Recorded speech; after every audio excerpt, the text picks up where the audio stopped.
Pundula VOA.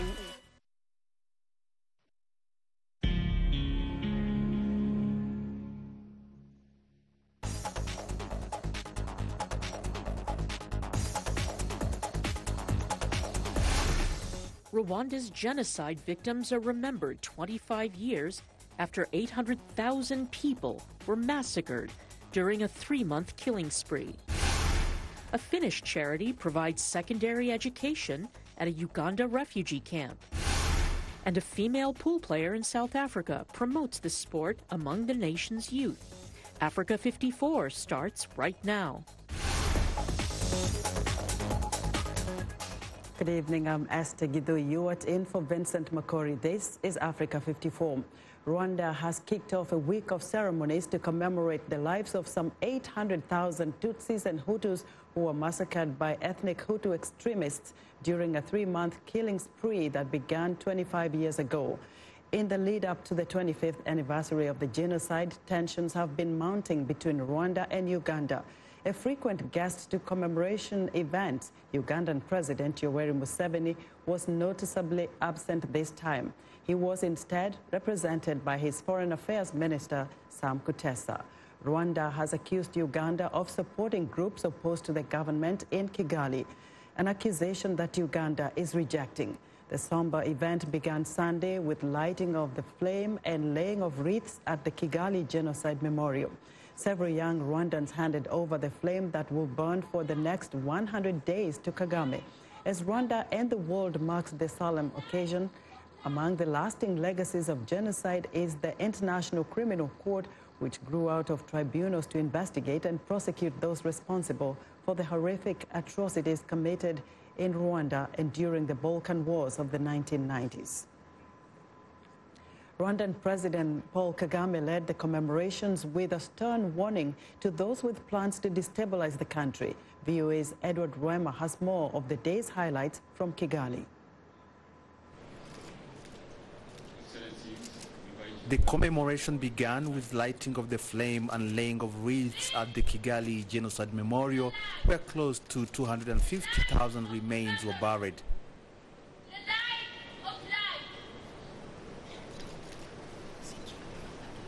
Honore Gatera, coordinator of Kigali Memorial Center and a genocide survivor himself, said the flame they were lighting was a symbol of courage and resilience that Rwanda has shown for the past quarter of a century. Young Rwandans aged 25 years and representing the new generation of Rwanda handed over the flame that will burn for the next 100 days to Kagame and his visitors. Kigali Convention Center is where the official remembrance continued.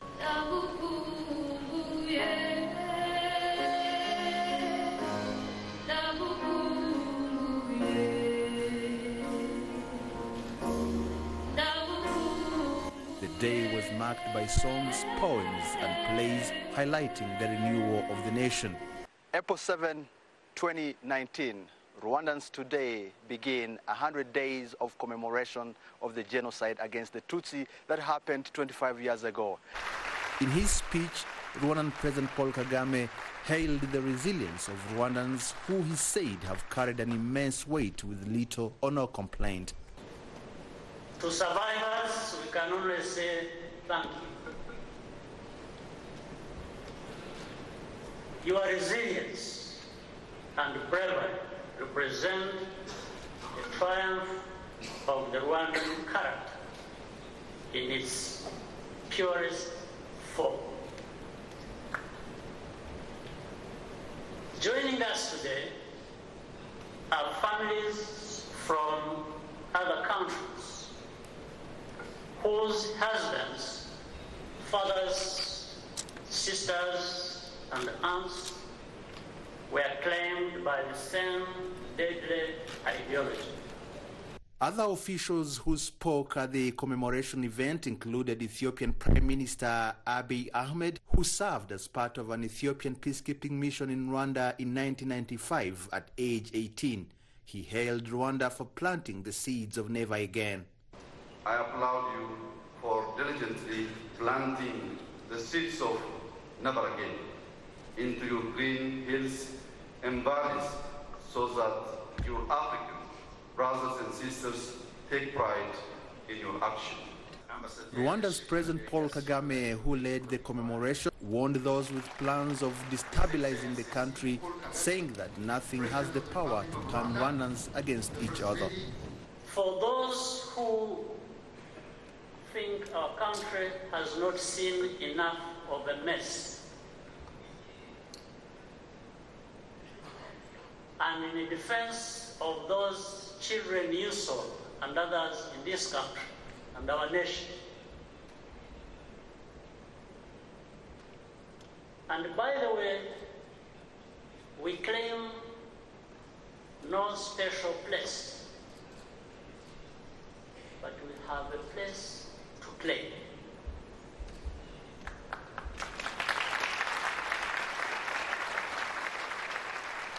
And I'm saying, those who think we have not seen enough of a mess and want to mess with us, whether they're from here or from outside, I want to say, we will mess up with them big time, big time. Later in the evening, Rwandan officials and other foreign dignitaries were joined by about 3,000 people for a walk to remember from the House of Parliament to Amahoro National Stadium, where a vigil was held. Now for more on the 25th anniversary genocide commemorations, VOA's Edward Rwema joins me live from Kigali. Good evening, Eddie. Bring us up to date, to speed with what we already know, that, you know, relations between Rwanda and some of its neighboring countries has deteriorated in the recent days. How are analysts interpreting the president's stern warning? Thank you very much, Esther. As you heard the president of Rwanda talking about those who want to bring about mess in Rwanda, they'll get messed up big time. That is the message that left everybody wondering yesterday what exactly President Kagame meant. And today, when President Kagame held a press conference with several journalists from across the world who had come here to Rwanda to cover the 1994 genocide commemoration, one of the questions that was asked was, who were you talking about? Is Rwanda threatened? Then President Kagame said, well, Rwanda is not threatened, but it has lived through threats from 1994. When we asked who exactly he meant, he said there are so many people who would rather see Rwanda go back to the problems it went through during the 1994. He said that some countries are helping rogue elements to try to destabilize Rwanda, and others have had problems that they want to involve Rwanda into. So he said that message was basically targeted to those people. Then we probed further to find out what Rwanda is doing right now to try to mend relations between its neighbors, Burundi, Uganda, countries like South Africa. President Kagame didn't say much about Burundi, but he said efforts are underway to find a way to solve the current situation between Rwanda and Uganda. He said he didn't want to talk much about what is going on right now because the media tends to amplify the situation rather than cooling it down. So he, on the issue between Rwanda and South Africa, he said that the issue seems to be political, especially given the fact that South Africa has so many anti-Rwandan elements who are based in South Africa that Rwanda wishes they would be brought here. So he thinks that that issue is being complicated by the politics between South Africa and their relationship with those people who live in South Africa. He also hailed the recent initiative by the French President Emmanuel Macron to allow and set up a panel of experts to look into the role of France during the 1994 genocide. So he thinks that with Macron in power in France, that relationship is going well. Eddie, how about the general population? How did his message resonate with the people of Rwanda? The message itself, I would say, was welcomed by many people. It was a positive message besides that issue of Mace and people trying to find out who exactly he meant. But the message was so much aimed at the youth of Rwanda. 60% of them were born right after 94. Kagame said they should not be slaves of the past history that they were not involved in, and they should not be dragged by the past, but rather look forward to build a safe and peaceful Rwanda. Eddie, thank you so much for your excellent reporting. That's VOA's Edward Rwema reporting live from Kigali, Rwanda.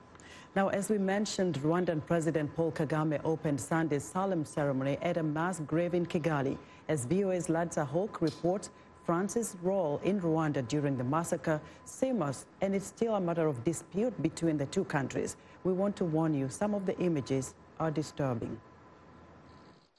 President Kagame lit a remembrance torch and laid a wreath at the genocide memorial site, where over 250,000 victims of the 1994 massacre are buried. 25 years later, here we are, all of us. Wounded and heartbroken, yes, but unvanquished.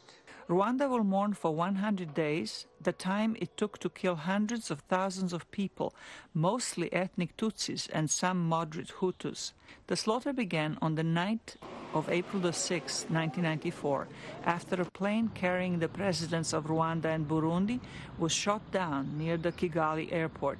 Extremist Hutu-led forces killed about 10,000 people a day. About 2 million people fled the country. I give my heart 1,000 times over to the survivors and their children, those who have had to move forward and rebuild their lives through such pain, and ever with the images seared into their memories. Commemorations were also held in France, which is home to many survivors.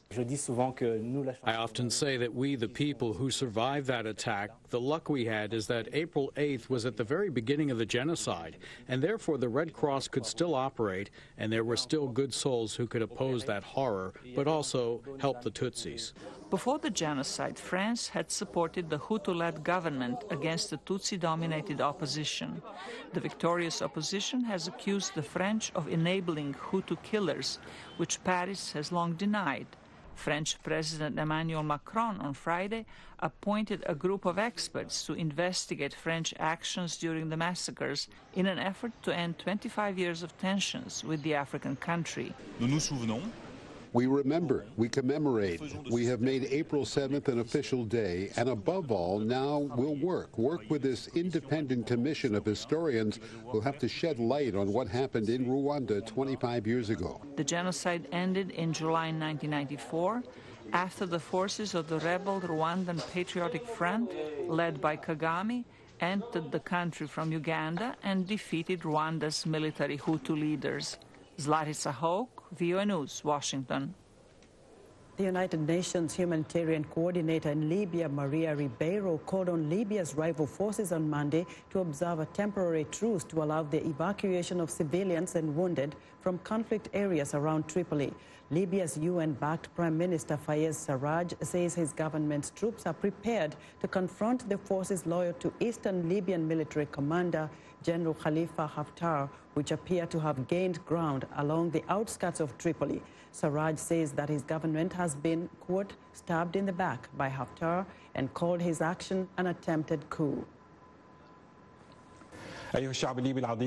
We extended our hand to peace, but the attack that took place from the forces of Haftar, the declaration of war on our cities and our capital, and the announcement of the coup d'etat on the political agreement will only find us firm and strong in return. So we issued instructions and announced the state of emergency to the Libyan armed forces and the security services to deal with any threat that would seek to destabilize and terrorize the citizens. Soldiers fighting for Libya's UN-backed government of national accord arrived in eastern Tripoli on Saturday. Haftar's military spokesman, Colonel Ahmad al-Mismari, told a news conference Saturday that forces under Haftar's command were gaining ground. Brigadier General Ahmad al-Misari, spokesman for the Libyan National Army. Tripoli is now not the capital of the honest patriot Libyans. Tripoli has become the capital of terror and terrorists. Tripoli is the capital for a group of criminals who do not exceed thousands in numbers. They are around 1,000 or 2,000. But they don't control weapons, they control the political decisions. Most dangerously, they have the money by controlling the central bank of Libya and the oil companies. He says Haftar's forces were in control of the towns of Garian, Jendouba, Casa al-Bashir and Suwani. 14 soldiers fighting with the Libyan army have been killed in fighting. The United Nations called for a 2-hour truce on Sunday between 4 p.m. and 6 p.m. local time in the affected towns, but it was not respected and evacuations could not take place. Sudanese soldiers on Monday intervened to protect demonstrators after security forces tried to break up a protest by thousands of anti-government protesters camping outside the defense ministry in central Khartoum. According to witnesses, riot police and Secret Service personnel charged at the demonstrators with pickup trucks while firing tear gas in an attempt to disperse a crowd estimated at around 3,000. But witnesses and activists say that soldiers guarding the compound had come out to protect the demonstrators by firing warning shots in the air.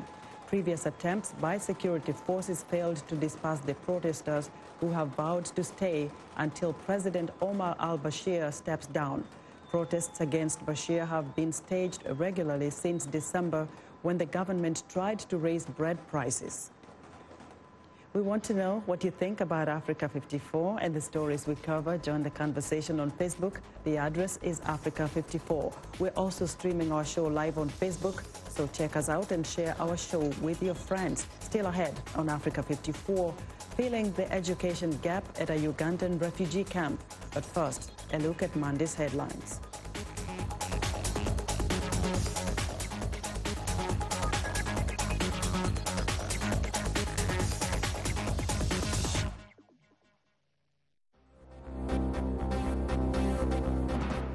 In Libya, at least 21 people have been killed and 27 wounded in fighting near Tripoli between the UN-backed government of Prime Minister Fayez al-Sarraj and forces loyal to military commander General Khalifa Haftar.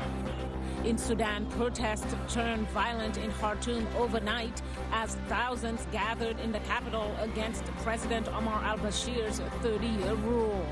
Dozens have been killed in protest during the past several months. In Uganda, an American woman and her driver were rescued Sunday by Ugandan security forces after they were kidnapped by gunmen in Queen Elizabeth's National Park.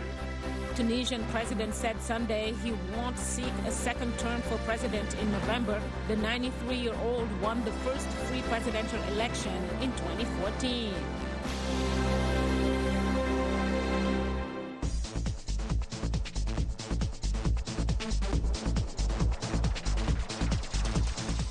An American tourist and her driver have been rescued unharmed after being kidnapped in a national park in southwestern Uganda last week. Matthew Larotonda has the details. This is American tourist Kimberly Sue Endicott being safely escorted off a police helicopter in Kampala. The 35-year-old was rescued unharmed by Ugandan authorities after she and her driver were abducted by gunmen in the Queen Elizabeth National Park last week while on safari. The popular wildlife park is one of the most visited in the country by tourists. Police spokesman Fred Ananga. The victim who had been held captive together with her safari guide, Jean-Paul Mirenge, were released because, first of all, of the implicit threat of the use of force after the armed captors knew they were being hotly pursued by the joint team of security agencies. Police say the operation near the border with the Democratic Republic of Congo is still ongoing. The kidnapper's identity is unclear, but the area was once roamed by rebel fighters who are still believed to have camps in eastern Congo. The operation to arrest the culprits is ongoing with the close coordination of our counterparts from the DRC, whom we've been working with for the last 5 days. And we also want to reassure all our citizens and visitors that their safety and security is our #1 priority. Abductions and similar attacks on tourists are rare in Uganda. That was a report by Reuters' Matthew Larotonda. The United Nations Refugee Agency estimates that worldwide only 1 in 4 adolescents living in refugee camps attend secondary school. A Finnish charity is now trying to fill that gap at a refugee camp in western Uganda. Halima Thumani reports from the town of Kamwenge. For refugees like Amina Chimanuka, who fled conflict in the Democratic Republic of Congo 4 years ago, survival, not education, is the priority. But as a refugee in Uganda's Ramwanja settlement, she was among 500 students who graduated last month from a secondary school run by Finland's largest charity, Finchurch Aid. Chimanuka says she's now prepared to start her own sewing business. Previously, I would just sit home with no work. Luckily, they came and started registering us to go to study. I registered, we did entry exams, I passed and went to study for 6 months. Now my life has changed because I can now earn some money. Finchurch Aid offers the students training in skills ranging from mechanics and welding to hairdressing and sandal making. The project manager says the training is equal to any found in a public school. Our main goal is to have our diplomas recognized also in the neighboring countries such as DRC and South Sudan, because when the time comes and these refugees are returning home, hopefully to a peaceful country, then they can still boost their employability in their new home countries and help rebuild the societies. The United Nations High Commission for Refugees estimates that only half of the children in refugee camps get any education at all. In Ramwanja, those who don't get admitted in secondary school suffer, says the UNHCR's Tita Kang. If they are not able to be accepted because of competition, where will they go? They become out of school youth. And sometimes because of having nothing to do, being redundant in the settlement, they go into alcoholism or to anything that is bad vices. But for refugees like Chimanuka that do get to study, the education provided by Finchurch Aid is literally life-changing. Halima Othmani for VOA News, Kamwenge, Uganda. Intense battles are expected in the U.S. Capitol this week over the release of Special Counsel Robert Mueller's Russia probe and over lawmakers' access to President Donald Trump's federal tax returns. As VOA's Michael Bowman reports, Democrats are demanding disclosure on both fronts and encountering resistance from Republicans as well as attorneys for the president. Attorney General Bob Barr is expected to issue a heavily redacted version of the Mueller report that, according to Barr, did not find collusion between Moscow and the 2016 Trump campaign and was neutral on whether the president obstructed justice. Democrats are not satisfied. What we're talking about here is basic transparency. Let's make sure the full Mueller report is released to Congress, including the underlying documents and intelligence, and then let's make sure that the American people see as much of this report as possible and as soon as possible. We have not seen a Mueller report. We've only seen a Barr report. So we're going to stay firm on this. We're going to push hard. Adding fuel to the fire, press reports that members of Mueller's team believe Barr understated damaging information the probe assembled about Trump's inner circle in his initial 4-page summary of the investigation's conclusions. Trump himself has said the report should be made public, but that is not up to him or anyone other than the Attorney General, according to the president's legal team. The Attorney General, pursuant to the regulations, George, makes the determination as to what's released, how it's released. There's a process going forward. I think it's moving quickly. On Capitol Hill, meanwhile, Republicans want to know what first triggered federal scrutiny of the Trump campaign, a process initiated during the former Obama administration. What we also need to know is how this originated, because I think it's very important that we not turn our country into this back and forth where each successive party tries to use the apparatus of government to investigate the previous president. At the same time, majority Democrats in the House of Representatives are demanding access to Trump's federal tax filings. Particularly in this case, where you have a president that not only has very significant wealth, but made the unusual decision to continue to control that wealth. There's a real question, George, as to whether the president's personal financial interests impact his public decision-making. Trump is the first president in modern times to decline to make his tax returns public. Republicans note that Trump is not legally obligated to do so and accuse Democrats of partisan political motivations. It's motivated by the Democrats' intense dislike of this president. It's motivated by their frustration over losing an election that they thought that they'd easily win. It's motivated by their desire to use all of the resources at their disposal to find something, anything, to bring this president down. Both disclosure battles are likely to play out in court, possibly reaching the U.S. Supreme Court. Michael Bowman, VOA News, Washington.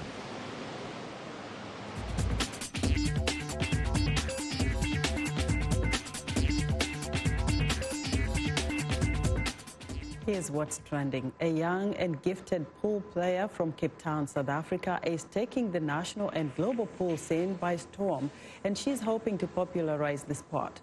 31-year-old Joy Willenberg started playing pool with her brother in 2007 and later participated in various local competitions. She says she's happy to see the growing interest for pool back at home, but also across the continent, where tournaments such as the All-Africa Championship are helping to popularize the sport. Despite its growing popularity, pool is still a relatively overlooked sport in South Africa, where a lack of sponsors is the greatest challenge that players face. Next up, Hakeem Onilobo is creating a character for a movie scene being filmed Monday in Lagos, Nigeria. The special effects makeup artist is highly sought after in the country's film industry. Hakeem says he started out doing makeup for plays at his church after having a vivid dream in which a man showed him some special effects tricks. He says insurgencies, crime and terrorism-themed projects bring out the best out of his gory creations. Nigeria's multi-million-dollar sector, Nollywood, is ranked as the second largest in the world after Bollywood by the quantity of films produced. And that's what's trending today. And that's our show for today. Be sure to watch Africa 54 on our website at voaafrica.com. For more news, tune into VOA's evening radio show, Africa News Tonight, at 1800 UTC, and in the mornings to Daybreak Africa, between 0300 and 0600 UTC, Monday through Friday. Thanks for watching, and good evening from Washington.